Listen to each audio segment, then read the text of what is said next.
મિત્રો, હું રૂપાલી દવે આજ આપણી સાથે અંકશાસ્ત્ર વિશે એક વાત શેર કરીશ. મનુષ્ય જીવન પર કુલ જન્મ તારીખનું કુલ ટોટલ કરતાં જે અંક આવે છે ને એનું બહુ જ અસર હોય છે.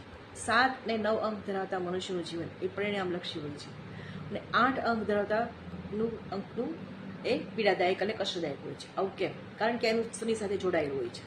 આંકડાનું ગણિત એ માણસને રંકમાંથી રાજા બનાવી દે છે.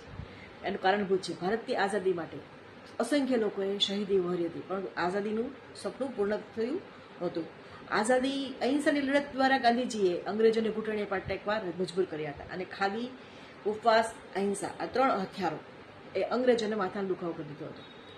ગાંધીજીની એક આહવાન પર લોકોએ શસ્ત્ર જમીન પર મૂકી દીધા અને અહિંસાના માર્ગ પર ચાલવા લાગ્યા હતા.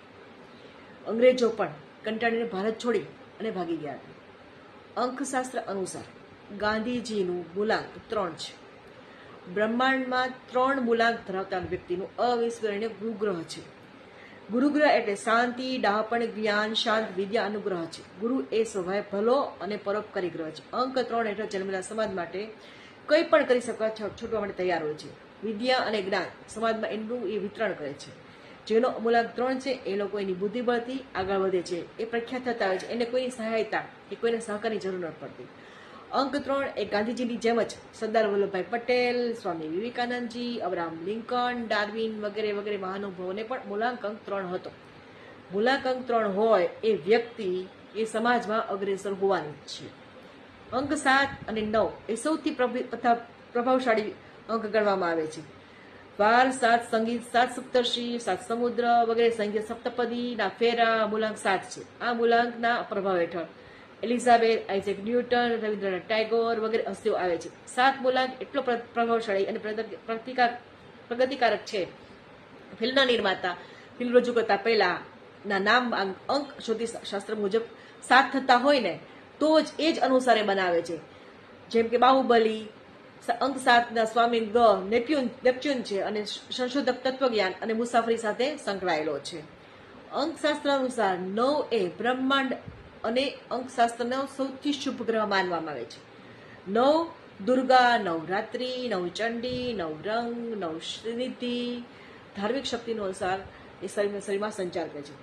9 નંબરનું અધિપત્ય મંગલ ગ્રહ કરે છે. મંગલ એ ચિત્રા, ધનિષ્ઠા, મૃગશીર્ષ નક્ષત્ર ફાળવવામાં આવ્યા છે. જો 9, 18, 27માં જાતકો જન્મ થયો હોય તો એ સીધો મંગલનો કારક બને છે. આ અંક 9 ધરાવનાર પર કુદરતી ઈશ્વરના આશીર્વાદ હોય છે અને કેટલી પણ સમસ્યા આવશે એ કુનેહથી એમાંથી નીકળી જશે. 9 અંકની અસર હેઠળ લિયો Tolstoy, Harivansh Rai Bachchan, king Edward વગેરે પ્રખ્યાત વ્યક્તિઓ આવે છે. અંકશાસ્ત્ર અનુસાર 9 નંબર એ અતિ ભાગ્યશાળી અને અતિ શુભ માનવામાં આવે છે. અંક 8 એ અંકશાસ્ત્ર અનુસાર ઓરમાય અંક છે. અંક 8 વાળા સતત ચડતી પડતીનો ભોગ બનતા હોય છે. મોટા ભાગના અંક 8 ધરાવતા વ્યક્તિઓ ખૂબ હોશિયાર અને પ્રતિભાશાળીઓ હોય છે, છતાં સરેઆમ નિષ્ફળતા પ્રાપ્ત થતી હોય છે. UK, US અને ચાઇનામાં અંક 8ને ડોનોમિક અથવા તો એક્સિડન્ટ પ્રોન ના નામે પ્રખ્યાત થાય છે.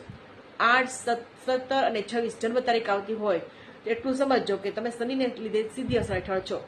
જાતકો અન્ય અંક કરતાં તમારા જીવનમાં વધારે સંઘર્ષમય છે તો તમારે શુભ કાર્યનો પ્રારંભ કરવો હોય તો પુષ્ય, ઉત્તરા, ભાદ્રપદ, અનુરાધા નક્ષત્રમાં કરજો. આ ઉપરાંત તમે વિશાખા નક્ષત્ર અને પુનર્વસુ નક્ષત્રમાં કરશો તો પણ ચાલશે.